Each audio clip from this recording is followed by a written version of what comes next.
প্রিয় দর্শক, আসসালামু আলাইকুম। Welcome back to my channel রান্না রেসিপি। শবে বরাত উপলক্ষে আজকে সুজি দিয়ে মজাদার একটি হালুয়ার রেসিপি করে দেখাবো। আপনারা চাইলে শবে বরাতের দিন হালুয়ার এই রেসিপি একবার ট্রাই করতে পারেন। আশা করি ভালো লাগবে। দর্শক, চলুন তাহলে রেসিপিটা শুরু করা যাক। চুলায় একটা ফ্রাই প্যান বসিয়ে দিলাম। ফ্রাই প্যানে কিছুটা ঘি দিয়ে দিলাম। ঘি দিয়ে সুজিটা হালকা একটু ভেজে নিতে হবে। এখন 1 কাপ পরিমাণ সুজি দিয়ে দেব ফ্রাই প্যানে। চুলার জাল এ পর্যায়ে লো টু মিডিয়ামে রাখতে হবে। তবে সুজিটা কিন্তু হালকা ভাজতে হবে। লক্ষ্য রাখতে হবে কোনোভাবেই যেন কালার পরিবর্তন হয়ে না যায়। আমরা 2 থেকে 3 মিনিটের মতো নেড়ে চেড়ে সুজিটা ভেজে নেব। আমাদের সুজি ভাজা শেষ। সুজিটা নামিয়ে চুলায় একটা পাত্র বসিয়ে দিলাম। পাত্রে দিয়ে দেব 1 কাপ পরিমাণ তরল দুধ। সাথে 1 কাপ পরিমাণ পানি দিয়ে দেব। এখন কিছুটা গুঁড়া দুধ অ্যাড করতে হবে। দিয়ে দিলাম 1/2 কাপ পরিমাণ গুঁড়া দুধ। গুঁড়া দুধ নেড়ে চেড়ে খুব ভালোভাবে মিশিয়ে দিচ্ছি। এ পর্যায়ে চুলাটা কিন্তু বন্ধ আছে।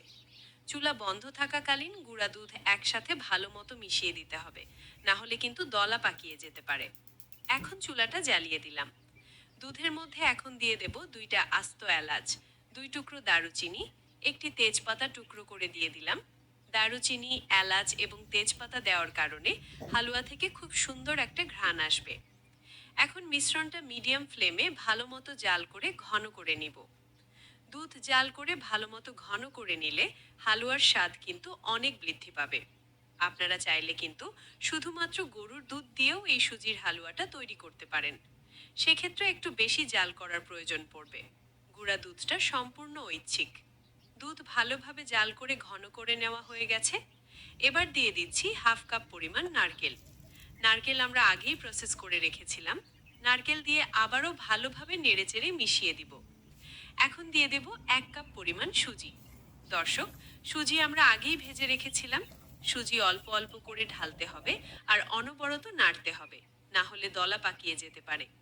এভাবে নেড়েচেড়ে দুধের সাথে সুজিটা খুব ভালোভাবে মিশিয়ে নিতে হবে। আমরা এখানে বাড়িতে তৈরি করা সুজি ব্যবহার করেছি। আপনারা চাইলে দোকানের কেনা সুজিটাও ব্যবহার করতে পারেন। এখন সামান্য পরিমাণ লবণ দিয়ে দিব। যারা মিষ্টির সাথে লবণ খেতে পছন্দ করেন না, তারা লবণটা স্কিপ করতে পারেন। এখন আরও কিছুক্ষণ নেড়ে চেড়ে নেব।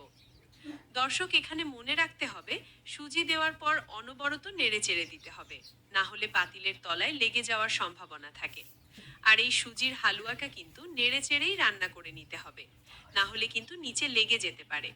আমরা সুজি ভেজে রান্না করছি, কারণ সুজি ভেজে না নিলে কাঁচা একটা গন্ধ আসে হালুয়া থেকে। আর চেষ্টা করবেন এলাচ, দারুচিনি এবং তেজপাতা দেওয়ার জন্য। তাহলে হালুয়া থেকে আলাদা একটা সুঘ্রাণ বের হবে। দর্শক, কিছুক্ষণ নেড়ে চেড়ে দেওয়ার পর দেখুন সুজি প্রায় ঘন হয়ে আসছে। এখন দিয়ে দিচ্ছি 1/2 কাপ পরিমাণ চিনি। আমরা কিন্তু আগে কোনো চিনি ব্যবহার করিনি। সুজি দেওয়ার পরে চিনিটা দিয়েছি।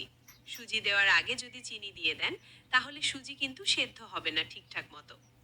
নেড়েচেড়ে চিনি ভালোভাবে মিশিয়ে দিব। চিনির পরিমাণটা আপনারা আরেকটু বাড়িয়ে অথবা কমিয়ে দিয়ে নিতে পারেন আপনাদের স্বাদ মতো। সুজি প্রায় সেদ্ধ হয়ে এসেছে। চিনিটা গলে সুজির সাথে ভালোভাবে মিশে যাওয়া পর্যন্ত অপেক্ষা করব। সুজি প্রায় সেদ্ধ হয়ে গেছে। এখন আরও কিছু সময় জাল করে একটু ঘন করে নিব সুজিটা। আর একটু ঘন হয়ে আসলেই সুজির হালুয়াটা আমাদের তৈরি হয়ে যাবে। এখন আমরা এই সুজির হালুয়ার মধ্যে দিয়ে দিচ্ছি 1 টেবিল চামচ পরিমাণ ঘি। আমরা সুজি ভেজে নেওয়ার জন্য আগে একবার ঘি ব্যবহার করেছিলাম। এই ঘিটা একদম শেষের দিকে দিতে হবে, তাহলে হালুয়ার ভেতরে ঘিয়ের ঘ্রাণটা ভালো আসবে। শুরুতে ঘিটা দিলে ঘ্রাণ অতটা ভালো আসে না, এ কারণে শেষে দেওয়ার চেষ্টা করবেন। ঘি দিয়ে আমরা ভালোভাবে নেড়েচেড়ে সুজির সাথে মিশিয়ে দিচ্ছি। হালুয়াটা আমাদের একটু লিকুইডই রাখতে হবে, খুব বেশি ঘন করে ফেলবো না। দর্শক, সুজির হালুয়াটা কিন্তু পুরোপুরি হয়ে গেছে। হালুয়ার ঘনত্বটা দেখে নিশ্চয়ই বুঝতে পারছেন আপনারা। এখন চুলাটা অফ করে দিব।